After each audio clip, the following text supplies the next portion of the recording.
Hello everyone, welcome to my channel Supreme Divine Power. I am Supreme Energy Sujata Adhikari, teacher of energy science and spiritual trainer. আজকের যে আলোচনা সেটা ভীষণ powerful আমাদের লাইফে। চলছে শ্রাবণ মাস, আর এই শ্রাবণ মাস মানেই হয়ে গেল আমরা এক কথায় জানি ওম নমঃ শিবায়। শিব বাবার মাস, ভোলানাথের মাস এবং আরও অনেক মাহাত্ম্য এই মাসে আছে। কিন্তু আজকের আলোচনাটা একটু অন্য। আমাদের কম বেশি প্রত্যেকটা মানুষের শরীরের ঊর্জা কমতে থাকে, বাড়তে থাকে, কমতে থাকে, বাড়তে থাকে। এটা হচ্ছে রিদম। কিন্তু বেশিরভাগ ক্ষেত্রে দেখা যায় যে শরীরের প্রাণ ঊর্জা একদম কমতে থাকে। আজকাল মানুষ ভীষণ থাকা হওয়া লাগে, যেন হয় মনে হয় কিছু ভালো লাগছে না, কিছু করতে ইচ্ছে করছে না। অনেকটা রেস্ট নেওয়ার পরেও মন চাইছে না যে কিছু করি। কাজ করতে গেলেও অনেক কষ্ট, শরীরে অনেক রকমের প্রবলেম, শারীরিক প্রবলেম, মানসিক প্রবলেম এবং এর সঙ্গে আর্থিক প্রবলেম জুড়ে আছে। তো এই তিনটে প্রবলেম আমাদের সঙ্গে ওতপ্রোতভাবে অনেক মানুষের, কেন বেশিরভাগ মানুষের সঙ্গে জড়িয়ে আছে। তো আমাদের শরীর যদি ঠিক না থাকে তাহলে কিন্তু আমাদের মন ঠিক থাকবে না, আর মন যদি ঠিক না থাকে আমরা কোনো কাজে সাকসেস পাবো না। তাহলে সব কিছু হচ্ছে আমাদের এই শরীরের সঙ্গে জড়িয়ে আছে। আমাদের শরীর যদি সুস্থ থাকে তাহলে আমরা আমাদের কাজগুলো সুন্দরভাবে করতে পারবো। সে ফিজিক্যাল বডি দ্বারা হোক, বুদ্ধি দ্বারা হোক, যে কোনো। তোমাদের মনটা ভালো থাকতে হবে, তো সেই মনটাও ঠিকঠাক ভালো নেই, যেন কিছুই ভালো লাগছে না। কেন হয় এগুলো? যেন সবসময় মনে হয় একটু বসে থাকি, একটু রেস্টে থাকি, একটু শুয়ে থাকি, খাবার খাই, কিন্তু হাজার খাবার খাওয়ার পরেও মনে হচ্ছে যেন পরে করব, যে কোনো কাজ পরে করব, সমস্ত কাজ ডিলে হয়ে যাচ্ছে, অ্যাকশান মোডটা চলে যাচ্ছে। তাই তো অনেক মানুষের এরকম আছে। তো আমি দারুণ একটা আজকে উপায় বলবো, যে শ্রাবণ সঞ্জীবনী। আমি নাম দিলাম থাম্বনেলটার শ্রাবণ সঞ্জীবনী।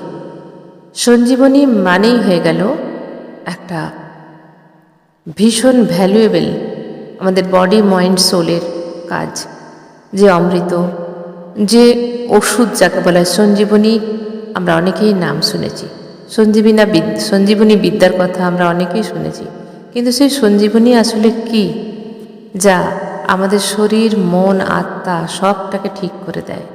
আমাদের শরীর ঠিক থাকলে মন ঠিক থাকবে, এবং মন ঠিক থাকলে সব কিছু আমরা ভালো করে করতে পারবো। আমাদের শরীরের মধ্যে যে পাওয়ার থাকবে, পাওয়ারই হলো শক্তি। নাভিতে আছে আমাদের সেই শক্তি। আমাদের শরীরের মধ্যে সেই সঞ্জীবনী শক্তি জাগৃত করতে হবে। এবং দেখা গেছে অনেক মানুষ আজকে এই সমস্যার মধ্যে পড়েছেন। এরকমও হয়েছে, দেখা গেছে সব দিক যেন সে বন্ধ হয়ে গেছে, তার দরজা সব দিক দিয়ে বন্ধ, কোনো দিকেই তার দরজা খোলা নেই যে সেটা দিয়ে বেরোবে। আর্থিক অবস্থার প্রবলেম ভীষণ খারাপ, শারীরিক প্রবলেম, মানসিক প্রবলেম, রিলেশনশিপ প্রবলেম, সব দিকে ব্লকেজ হয়ে মাঝখানে সেই মানুষটি আটকে পড়েছে। যে কেন বলছি এই কথা? কারণ বহু মানুষের সঙ্গে আমি কথা বলেছি, বহু কনসালটেশন করেছি, যেখানে দেখা গিয়েছে মানুষ অসহায়ের মতো চিৎকার করছে, আমি এখান থেকে কিভাবে বেরোবো। কত মানুষের মনে হয়েছে হয়তো কোনো গোপন বিদ্যা করা হয়েছে, মারণ বিদ্যা করা হয়েছে তার উপরে, হয়তো অনেক কিছু টোনা টোটকা, জাদু, কালা জাদু এই সমস্ত করে ফেলা হয়েছে। যখন মানুষ এই ভাবনা চিন্তার মধ্যে আসে, তখন সত্যি সত্যি তার কার্যক্ষমতা, মানসিক ক্ষমতা হারিয়ে ফেলে। বিছানা থেকে ওঠার মতো তার কোনো ক্ষমতা থাকে না। কোথায় গেল সেই প্রাণ শক্তি, সেই সঞ্জীবনী শক্তি কোথায় গেল? সেই শক্তিকেই জাগৃত করতে হবে। সেই শক্তি, আমাদের সঞ্জীবনী শক্তি যদি শরীরের মধ্যে বিদ্যমান থাকে, সঞ্জীবনী শক্তি যদি আমরা জাগৃত করে নিতে পারি, তাহলে কিন্তু আমরা আমাদের লাইফে সুন্দরভাবে অগ্রসর হতে পারবো, সুস্থ থাকবো, বডি, মাইন্ড অ্যান্ড সোল। সুস্থ থাকলে আমরা সব কিছু অ্যাট্রাক্ট করতে পারবো। আপনি ভেবে দেখুন না, যদি আপনার মন খারাপ থাকে তাহলে আপনার মনে হবে আমি বসে থাকি, শুয়ে থাকি, খেতেও ইচ্ছে করবে না, কোনো কাজ করতে ইচ্ছে করবে না, কোথাও যেতে ইচ্ছে করবে না, কারোর সঙ্গে কথা বলতে ইচ্ছে করবে না। তাহলে কি আপনার সমস্ত দরজাগুলো আপনি নিজেই বন্ধ করে দিচ্ছেন। কিন্তু যদি আমাদের মন ভালো থাকে, আর তাহলে আমাদের শরীর ভালো থাকে, শরীর ভালো থাকলেই আমাদের মন ভালো থাকবে। তখন মনে হয় না আমাকে এইগুলো করতে হবে, এই কাজগুলো করতে হবে, নিজস্ব অনেক কাজ থাকে সেগুলো করতে হবে, নিজেকে এগোতে হবে যে কোনো জিনিসে, অফিসিয়াল ওয়ার্কিং হোক, বাড়ির কাজকর্মই হোক, পড়াশোনাই হোক, যে কোনো কাজ। তখন কি হবে, সেখান থেকে ফয়সালা নেওয়া যাবে যে আমি এটা করে এটা পাবো, তাই না?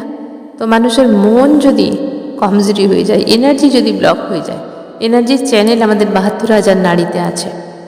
৭২,০০০ নাড়ির মধ্যে আরও যে 10টা নাড়ি মুখ্য ধরা হয়েছে, 10টা নাড়ি থেকে আরও 3টে নাড়ি ধরা হয়েছে, ইড়া, পিংলা, সুষুম্না, এবং সুষুম্নাতেও আছে আরও নাড়ি, গুপ্ত নাড়ি। যদি আমাদের এনার্জি চ্যানেল ব্লক হয়ে যায় তাহলে আমাদের শরীরের মধ্যে অনেক রকম প্রবলেম, মানসিক প্রবলেম, সমস্ত কিছু প্রবলেম আসবে। তো এই শ্রাবণ সঞ্জীবনী আমি কেন বলেছি, এই শ্রাবণ মাস আমরা অনেকটা কিন্তু দিন পাই, প্রায় 32 দিনে এই শ্রাবণ মাস হয়। শ্রাবণ মাস এই 32 দিন মানেই হয়ে গেল আমরা অনেকটা দিন এই মাসটাকে পাচ্ছি। এবং এই মাসের যে ওয়েদার, বৃষ্টি, সূর্যকে খুব কম দেখা যায়, মানুষের এনার্জি এমনিতেই ফিজিক্যাল বডিতে একটু কম হতে থাকে। তো মানুষের ফিজিক্যাল বডিতে যখন শক্তি একটু কম হতে থাকে তখন মাইন্ডের প্রবলেমও হতে থাকে। মানুষ একটুতেই সেই সময়তে যেন লেজিনেস হয়ে পড়ে বেশি ভাবে। তো যারা মনে করছেন যে এরকম শারীরিক কন্ডিশন হয়েছে, মন ভালো নেই এবং শারীরিক শক্তি পাচ্ছেন না ঠিকভাবে, ধীরে ধীরে যেন অসুস্থ হয়ে পড়ছেন, এর থেকে মানি ব্লকেজেস আসছে, রিলেশনশিপ প্রবলেম আসছে, নিজের শরীরটাকে যেন বয়ে নিয়ে যাওয়া যাচ্ছে না, নিজেই যেন নিজের কাছে যেন ভালো লাগছে না, আর একটা ফ্রি নেই, শরীর যেন লাইট নেই, শরীর যেন ধীরে ধীরে হেভিনেস হয়ে যাচ্ছে, কিছুই ভালো লাগছে না, যেন পৃথিবী তত্ত্বে আরও ভারী হয়ে যাচ্ছেন।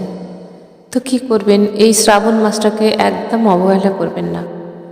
এই শ্রাবণ মাসে যারা ধ্যান মেডিটেশন করেন তারা তো করবেনই, যারা করেননি তারা শুরু করুন এই মাসে শিবজির কৃপা। কারণ সঞ্জীবনী মন্ত্র কার কাছে আছে? সঞ্জীবনী মন্ত্র আছে শিবজির কাছে, শিবজির কাছে আছে সঞ্জীবনী মন্ত্র। আর সেই সঞ্জীবনী মন্ত্র কাকে দিয়েছিলেন? শুক্রাচার্যকে দিয়েছিলেন। শুক্রাচার্যকে দিয়েছিলেন যিনি হচ্ছেন গুরুদেব, হচ্ছে অসুরদের দেবতাকে দেয়া হয়েছিল, ঠিক আছে? অসুরদের দেবতাকে দেয়া হয়েছিল সঞ্জীবনী মন্ত্র শুক্রাচার্যকে। কিন্তু আসল সঞ্জীবনীর মন্ত্র বা আসল সঞ্জীবনী শক্তি আছে আমাদের শিব বাবার কাছে। তাহলে সেই সঞ্জীবনী মন্ত্র বলবো না, সঞ্জীবনী শক্তি, সেই সঞ্জীবনী শক্তি কি দেখা যায় না? সঞ্জীবনী কোনো ওষুধ আছে আমরা খাবো, সেরকম কোনো কিছু নয়। আমরা সঞ্জীবনী শক্তি ঊর্জার মাধ্যমে শিব বাবার কাছ থেকে নেব। সেই সঞ্জীবনী শক্তি আমরা কিভাবে নিতে পারি, সরল বিধি আজকে বলবো। যে কোনো মানুষ, যেই ধর্মের মানুষ হোক, আপনি করতে পারেন। যারা শিব বাবাকে বিশ্বাস করেন, যারা মনে করেন যে আমি শিব বাবার পুজো টুজো করবো বা আমি মানি, তারা করতে পারেন। যারা শিব বাবাকে মানেন না তাদের জন্য আমি বলে দেবো তারা কিভাবে সঞ্জীবনী শক্তি, কারণ আমাদের শরীরের শক্তি কিন্তু সবার এক, হিন্দু হোক, মুসলিম হোক, খ্রিস্টান হোক, যেই হোক, শরীরে সঞ্জীবনী শক্তির ভীষণ প্রয়োজন। তো যদি মনে করেন কেউ অন্য ধর্মের মানুষরাও এই শক্তিকে প্রয়োগ করবেন শরীরের মধ্যে, করতে পারেন। এবারে আপনাদের মতামত, আপনারা করতেও পারেন, নাও করেন। আমি সবার জন্যই এই ভিডিওটা করছি, মানলে মানবেন, না মানলে আপনার ব্যাপার। তো যারা শিব বাবাকে জানেন বা মন্ত্র চ্যান্টিং করেন তারা কী করবেন, প্রত্যেক দিন সন্ধ্যার সময় আর সকালে, দুটো টাইমের মধ্যে যে কোনো একটা টাইম আপনি করতে পারেন। সকালে করলে ব্রহ্ম মুহূর্ত ছাড়া কিন্তু হবে না, ব্রহ্ম মুহূর্তে আপনাকে উঠতে হবে। ব্রহ্ম মুহূর্তে উঠে আপনার সকালে যে প্রাতঃকর্ম করা হয়ে যাবে, জামা কাপড় পরিষ্কার করে ছেড়ে রেখে ব্রহ্ম মুহূর্তে আপনি একটা অন্য জায়গায়, একটা ভালো জায়গায় যেখানে পরিষ্কার পরিচ্ছন্ন আছে সেখানে একটা আসন করুন। আসন বা কিছু একটা পেতে সেখানে বসুন এবং সেখানে একটা মোমবাতি, একটা ধূপ, একটু কর্পূর জ্বালিয়ে বসবেন। আর হাতের কাছে একটু জল নেবেন। একটা ঘটি করে একটু জল নিতে পারেন, ছোট গ্লাসে করে জল নিতে পারেন। করে দেখবেন একবার যে কিভাবে আপনি আপনার সঞ্জীবনী শক্তি আপনার শরীরের মধ্যে ঊর্জা বা এনার্জি রূপে আপনার চ্যানেলাইজড হয়। এবং এইভাবে অন্তত 21 দিন, এই মাসটা তো অনেক দিন হয়েও গেল, এক সপ্তাহের কাছাকাছি হয়ে গেল, 21 দিন আপনি কন্টিনিউ করুন। যারা আমার এই ভিডিওটা শ্রাবণ মাসের শেষের দিকে পাবেন, যদি 1-2 দিন হাতে থাকে তারাও শুরু করুন। 21 দিনই করবেন, কারণ শ্রাবণের ছোঁয়া থাকবে তাতে। আর মানেই বলে রাখি, শিব মানেই হলো মঙ্গলকারী। তিনি সর্বত্রময়, সর্বসময়, তার কোনো দিনক্ষণ নেই, কিন্তু তবু একটা স্পেসিফিক টাইম আমরা বেছে নিয়েছি। ঠিক আছে, যেরকম কারোর জন্ম মাস, ধরুন কারোর জন্ম মাস হচ্ছে জানুয়ারিতে, তাই বলে সেই মানুষটা কি ডিসেম্বরে নেই নাকি অগস্টে নেই? সবসময়তেই আছেন। সেরকম শিব তত্ত্ব হচ্ছে শূন্য তত্ত্ব। শূন্য মানে কিছু নেই আমরা ধরে থাকি, কিন্তু শূন্য মানে যেখানেই পূর্ণ। তাহলে শিব হলো মঙ্গলকারী, তাকে যখনই ডাকবো তখনই পাওয়া যাবে। কিন্তু একটা স্পেসিফিক মাস, মানে শ্রাবণ মাসের মাহাত্ম্যটা আমাদের কাছে কিন্তু অনেক, তাই শ্রাবণ মাসটাকেই বেছে নিলাম। যারা আমার এই ভিডিও অন্য সময় পাবেন তারাও এই কাজটা করতে পারবেন। তাহলে কি করবেন? পরিষ্কার পরিচ্ছন্ন হয়ে যদি স্নান করতে পারেন তো খুব ভালো হয়। ব্রহ্ম মুহূর্ত মানে 6টার আগে আগে এটা করতে হবে। আপনি তাড়াতাড়ি একটু উঠে পড়বেন, নিজস্ব কিছু কাজ আছে করে নেবেন। করার পরে স্নানাদি করে, যদি স্নান করতে না টাইম পান, কারণ অনেক সময় সিজন চেঞ্জ হয়, শরীর খারাপ থাকে বা শীত পড়ে যায়, তো আপনারা জামা কাপড় ছেড়ে শুদ্ধ হয়ে একটা আসন পেতে বসে পড়ুন। আসন মানে পুজোর যে আসন ওরকম নয়, একটা বড় করে কিছু পাতবেন, তার উপরে আসন পাতবেন, যেন পা নিচে পৃথিবী তত্ত্বে না লেগে থাকে, পৃথিবীতে না লেগে থাকে। তার মানে বড় কিছু একটা ভালো বেড কভার কাঁচা পেতে তার উপরে আসন পাতুন, পেতে সোজা হয়ে বসুন। একটা মোমবাতি বা প্রদীপ জ্বালাবেন, ধূপ জ্বালাবেন এবং কর্পূর জ্বালাবেন, সঙ্গে একটু জল রাখবেন। তো এটা যদি খোলা আকাশের নিচে করতে পারেন খুব ভালো হয়, কারণ এখন শ্রাবণ মাস, সবসময় বৃষ্টি পড়ছে, সেটা সম্ভব হবে না। তবু খোলামেলা জায়গাটা চুজ করার চেষ্টা করুন। আপনার ব্যালকনি হয়ে গেল, বারান্দা, জানালা আছে খোলা, সেরকম একটা স্পেস দেখে নেবেন যেন খোলামেলা হয়, তাহলে খুব ভালো হয়। আর যদি বৃষ্টি না হয় তাহলে আপনি ছাদের মধ্যে করতে পারেন, আপনার ব্যালকনিতে, যেখানে ফাঁকা আকাশটা দেখা যাচ্ছে স্পেস, সেই জায়গাটায় করলে ভীষণ ভালো হয়। তাহলে আমাদের এগুলো জ্বালিয়ে নেওয়া হয়ে গেল। জায়গাটা যেন শুদ্ধ হয়, পরিষ্কার পরিচ্ছন্ন হয়, কোনো নোংরা জায়গা যেন না হয়। সেখানে বসে আপনি প্রথমে কী করবেন? মনটাকে শান্ত করবেন। তার জন্য 3টে গভীর শ্বাস নেবেন, নাক দিয়ে শ্বাস নেবেন, মুখ দিয়ে ছেড়ে দেবেন। তাহলে মনটাকে তৈরি করা হয়ে গেল। এবং পিঠে শিরদাঁড়া সোজা করে বসে জ্ঞান মুদ্রা করবেন। এখানে অন্য কিছু মুদ্রা করবেন না, জ্ঞান মুদ্রা করবেন। জ্ঞান মুদ্রা অবস্থায় বসে শুধু ওম নমঃ শিবায় এই মন্ত্র 108 বার করুন। যদি না সময় হয় আপনি 51 বার করুন, কিন্তু 108 বার যদি এই মন্ত্র করতে পারেন, 21 দিন করে দেখুন, আপনার প্রাণ শক্তি ফিরে পাবেন আপনার শরীরে। আপনার মন অনেক সুন্দর হবে, আপনার এনার্জি চ্যানেল খুলে যাবে, অনেকটা খুলে যাবে, এবং আপনার ধীরে ধীরে যে সংকটগুলো দেখা যাচ্ছিল সেগুলো খুলতে শুরু করবে, রাস্তা পাবেন আপনি। এই শ্রাবণ মাসে করলে কিন্তু আরও ভালো রেজাল্ট দেবে। তবু বলে দেবো যে কোনো মাসে করতে পারেন। এবার যারা এই মন্ত্র করবেন না, অন্য ধর্মের মানুষ হয়তো তারা করবেন না ওম নমঃ শিবায়, তারা কি করবেন? সবার শরীরেই প্রাণ শক্তি আছে, সবার শরীরেই সঞ্জীবনী শক্তি আছে, তাই কী করবেন? তারা একই রকমভাবে একটা শুদ্ধ জায়গা বেছে নেবেন, শরীরকে শুদ্ধ করে নেবেন, জামা কাপড় ছেড়ে হোক, স্নান করে হোক, শরীর অনুযায়ী আপনারা করবেন। জায়গাটা পরিষ্কার পরিচ্ছন্ন হবে। একইভাবে আসন পেতে বসবেন, কিছু একটা প্রথম পেতে তার উপরে আসন পেতে বসবেন। বসার পরে একটা মোমবাতি জ্বালিয়ে নেবেন, একটা ধূপ জ্বালিয়ে নেবেন, একটু কর্পূর জ্বালিয়ে নেবেন, একটু জল নিয়ে নেবেন, এবং তারাও কিন্তু জ্ঞান মুদ্রা অবস্থাতেই বসবেন। মুদ্রা আমাদের সবার জন্য কিন্তু এক। জ্ঞান মুদ্রায় বসে পিঠের সিট দ্বারা সোজা করে বসে আবারও 3টে গভীর শ্বাস নেবেন, মুখ দিয়ে ছাড়বেন আর নাক দিয়ে নেবেন। প্রথমে নাক দিয়ে নেবেন, পেট পর্যন্ত শ্বাস নেবেন, একটুখানি থাকবেন, তার উপরে গাল দিয়ে ছেড়ে দেবেন এবং তারা মন্ত্র চ্যান্টিং করবেন শান্তি। কীরকমভাবে চ্যান্টিং করবেন? যারা ওম নমঃ শিবায় মন্ত্র চ্যান্টিং করবেন তারা তো জানেন কীভাবে চ্যান্টিং করতে হয়। এইভাবে করবেন, ওম নমঃ শিবায়, এইভাবে 108 বার করবেন। আর যারা শান্তি মন্ত্র চ্যান্টিং করবেন তারা করবেন শান্তি।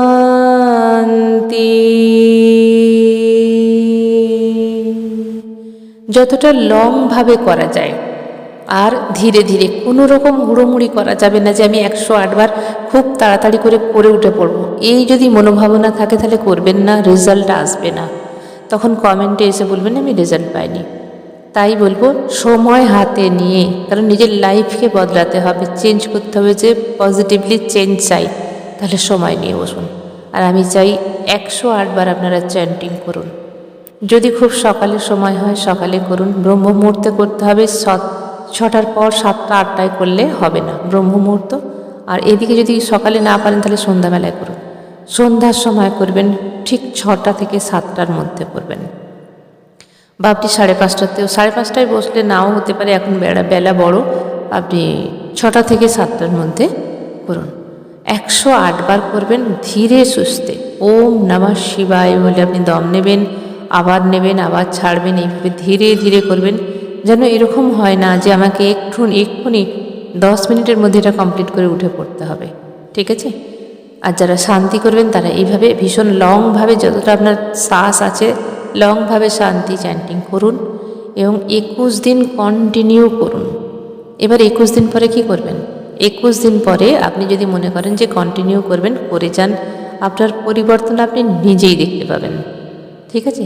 তাহলে একে বলা হয় শ্রাবণ সঞ্জীবনী বিদ্যা।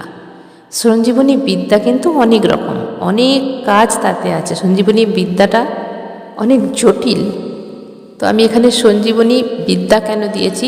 শিব বাবার কাছে সেই বিদ্যা আছে, আমরা তো সেই বিদ্যা সেইভাবে পেতে পারি না, কিন্তু সঞ্জীবনী শক্তিটা আমাদের মধ্যে আসছে বাবার বিদ্যার মাধ্যমে। বাবা তো জ্ঞানী, মঙ্গলময়, তিনি সকলের মঙ্গল করেন। আর হতে গেলে শূন্য হতে হবে। যখন এই মন্ত্র চ্যান্টিং করবেন দেখবেন আপনি ধীরে ধীরে শূন্যতে চলে যাচ্ছেন এবং আপনার বডি, শরীর, মাইন্ড হিল হচ্ছে, সব কিছু ঠিক আছে। বডি, মাইন্ড, সোল সব কিছু হিল হচ্ছে ধীরে ধীরে, আর আপনি পথ খুঁজে পাবেন। তাহলে এইভাবে শ্রাবণ সঞ্জীবনী শক্তি নিজের মধ্যে নিন। আবারও বলে দিচ্ছি, যারা আমার এই ভিডিও পরে পরে পাবেন তারাও কিন্তু এটা 21 দিন কন্টিনিউ করতে পারবেন। কারণ শিব হলেন মঙ্গলকারী, শিব সব সময় সর্বত্র বিরাজমান, শুধু আমাদের মনটা ঠিক রাখতে হবে। কিন্তু শ্রাবণ হলো একটা মাহাত্ম্য, শিবের একটা মাহাত্ম্য। তাই শ্রাবণ মাসে দিলাম শিব সঞ্জীবনী বা শ্রাবণ সঞ্জীবনী। শরীরের মধ্যে মন, শরীর, আত্মাকে শুদ্ধ করুন। মঙ্গল হোক আপনাদের সকলের। শিব বাবার কাছে এই মঙ্গল প্রার্থনা করি সকলের জন্য। সবাই ভালো থাকুন, দারুণ থাকুন, আনন্দ থাকুন, ভালো থাকুন। ধন্যবাদ।